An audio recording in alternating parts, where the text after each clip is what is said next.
One more. It's too high. Oh. Like fall into into Vince's face. Oh, God.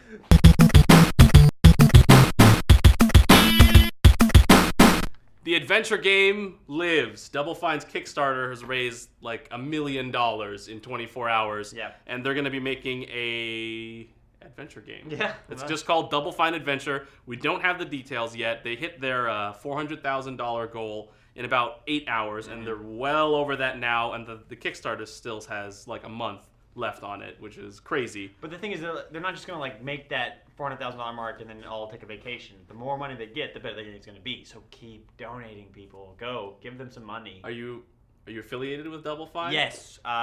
If you give them $3,000, I will come to your house and have dinner with you and go bowling or something. Let's talk about some of the rewards, because some of them are pretty crazy. Okay. It's $15 to get in on it. That gets you the game, beta access, video documentary, and access to their private discussion community. Wait. Though the private discussion community, Yeah, there's going to be more people on the private discussion community than aren't on it. $1,000 gets a portrait of you done by the game's artist. Wait, you're talking to me. So if you give that Yeah, much money, you get a portrait of of Ben. me. Right. That's pretty cool. And $10,000, but it's already sold out. So don't get too excited.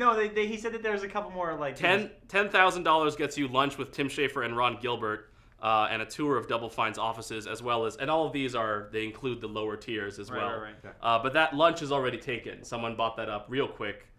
The biggest one is $150,000, and that gets you one of Tim Schafer's last 4 remaining triangle boxed Day of the Tentacle copies. Oh wow!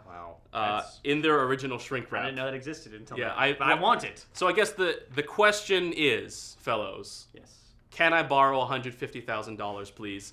I promise to feel real bad when I don't give it back. Is it as exciting as it seems? I mean, like, I'm excited. It seems pretty cool, right? But am I just like in the middle of it? Is this all going to die down? Well, there's this thought out there that this isn't the new model for game development, because these guys are well beloved. They've made a ton of games before. If you are just starting out, you're not going to be able to fund your project this I want way. to make an adventure game. Yeah. Send me $1 million. Yeah, you're not going to get $1 million on your Kickstarter. I'm sorry. You're probably right.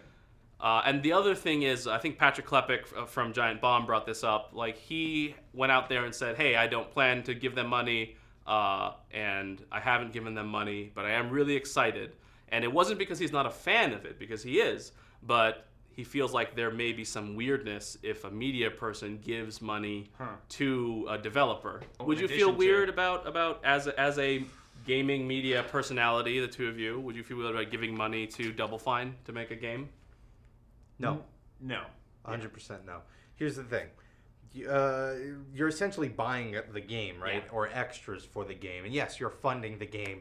And that may indicate that there's some sort of bias because, oh, you're a fan. But it's not like if you don't fund the game, that bias isn't there. Like, if he's a huge fan, that is going to, whether he likes it or not, play into his review a little bit, at the very least a little bit.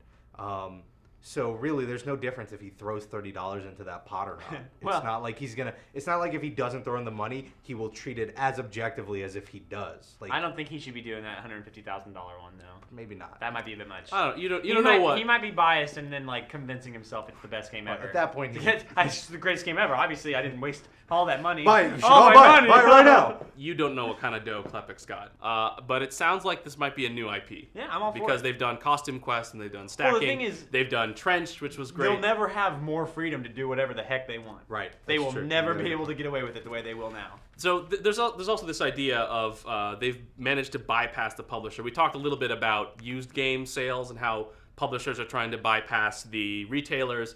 Now we're seeing a developer taking one of the first steps toward trying to bypass publishers. Can you see a future where it's direct from? Because I mean, the music industry wanted to do this too. Yeah, right? and Radiohead had their buy your own, pay for your album however much you want. That's and they made closer a to ton of money, and then it just didn't your radio. That's your like Radiohead. that's like humble indie bundle kind of stuff. Not even. Right. No. I mean, it's the sense of this model works for Tim Schafer because he's Tim Schafer. That model works for Radiohead because they're Radiohead. These people got popular and famous going through traditional means of publication. Right.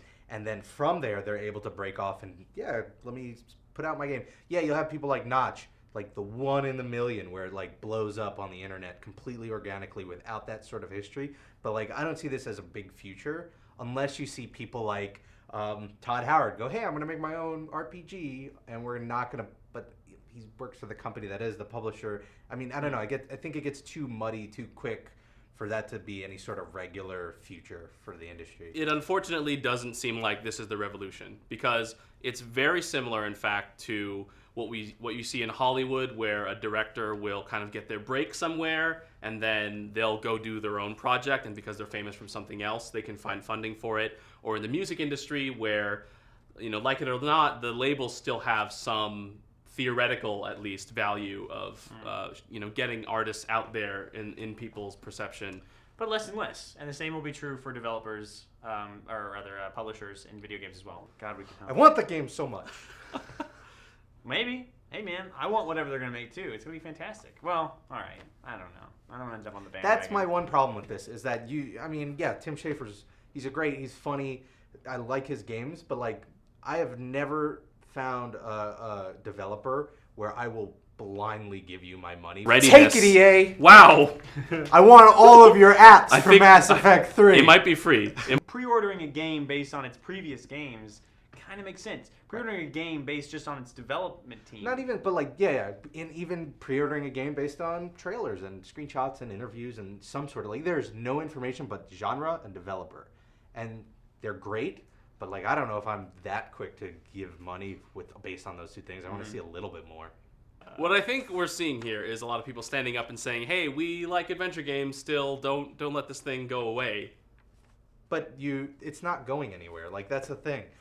You've got Monkey Island kind of being re-released on the iPad. You've got Jurassic Park and Back to the Future, and you have Swords and Sorcery, which won an award at the East Coast, the Game Critic Awards. NYVGCC? Yeah.